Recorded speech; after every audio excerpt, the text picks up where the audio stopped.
Okey, bismillahirrahmanirrahim. Assalamualaikum warahmatullahi wabarakatuh.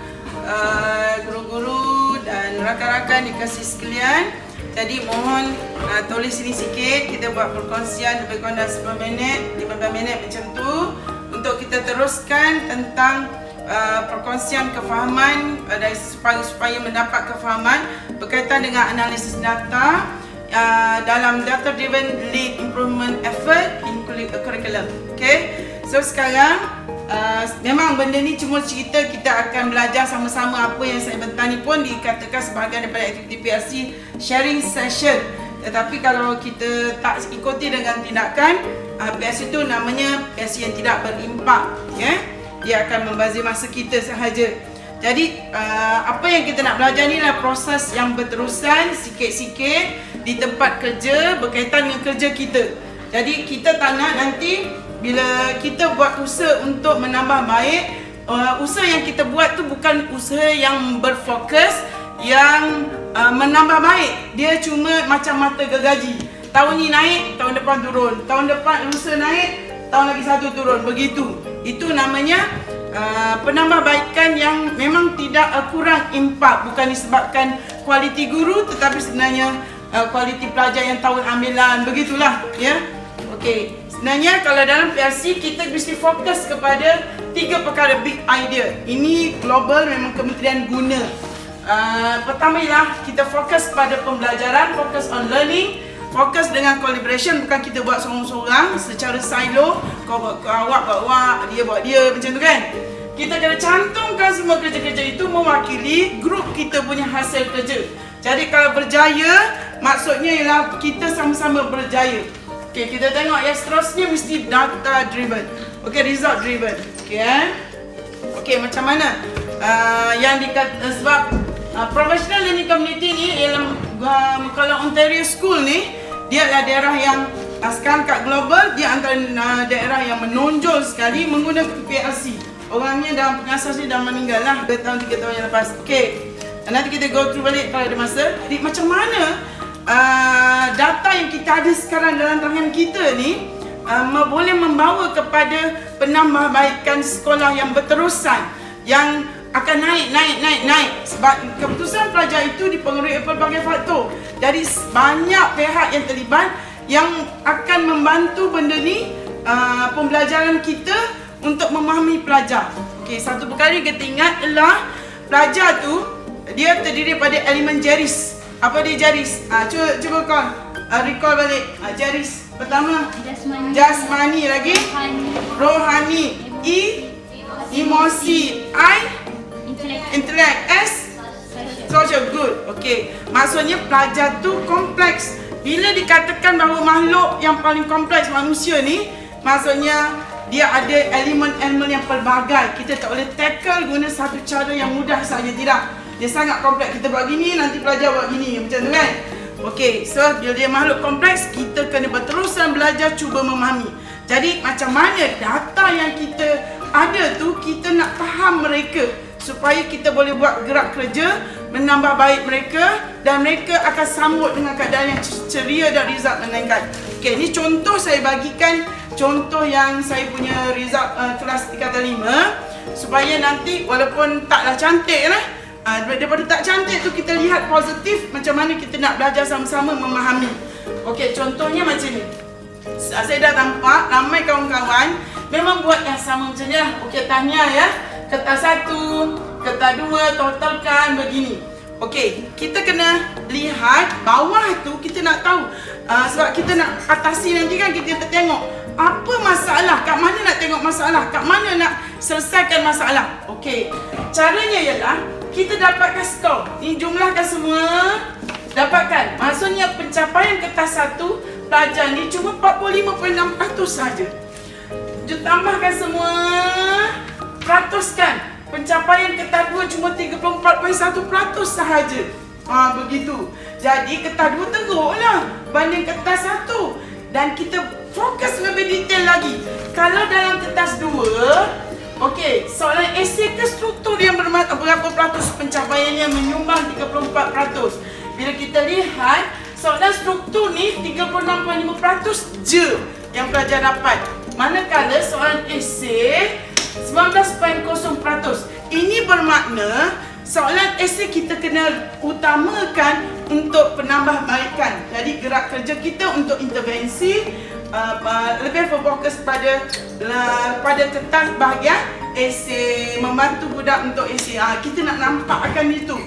Itu kena jelas. Okey.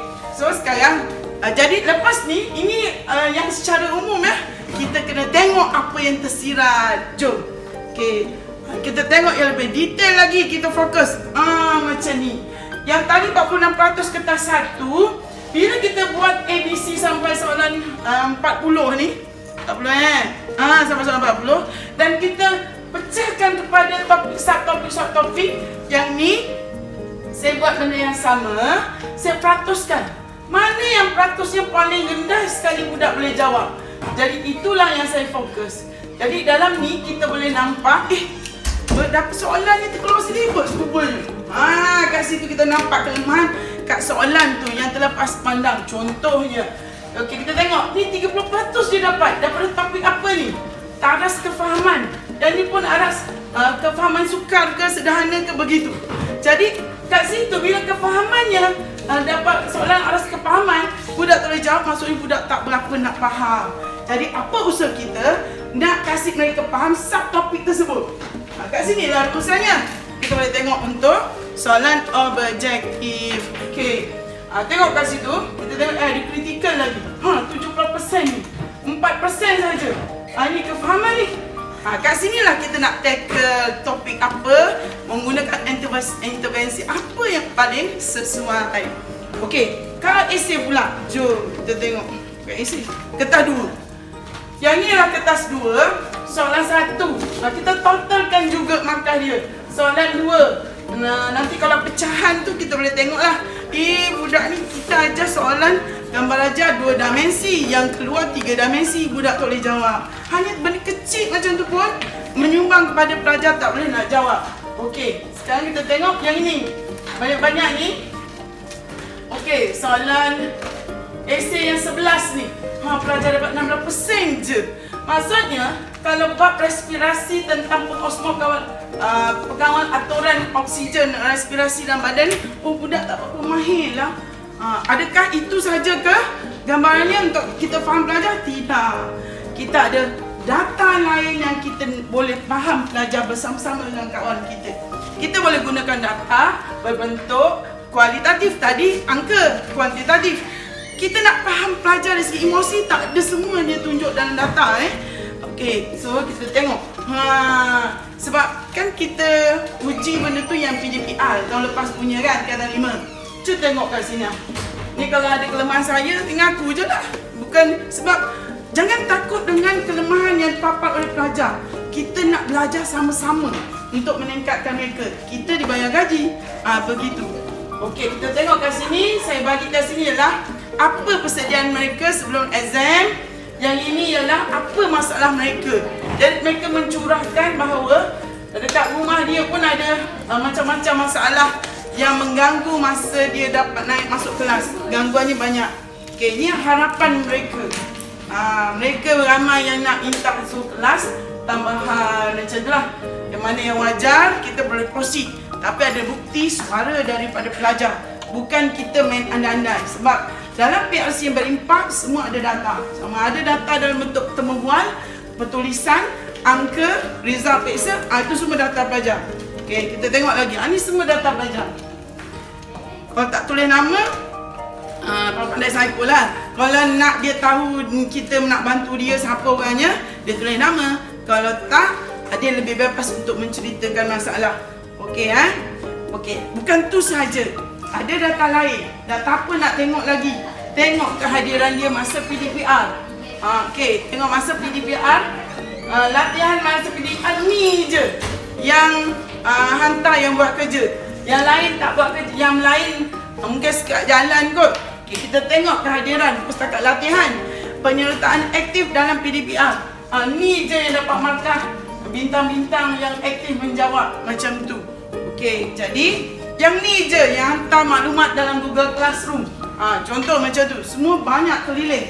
Data HEM, data kehadiran, data disiplin semua boleh masuk dalam satu page. Dan kalau sekarang kita namakan, kalau dalam TS25 kita gunakan OPPM, One Page Management dari segi data lah.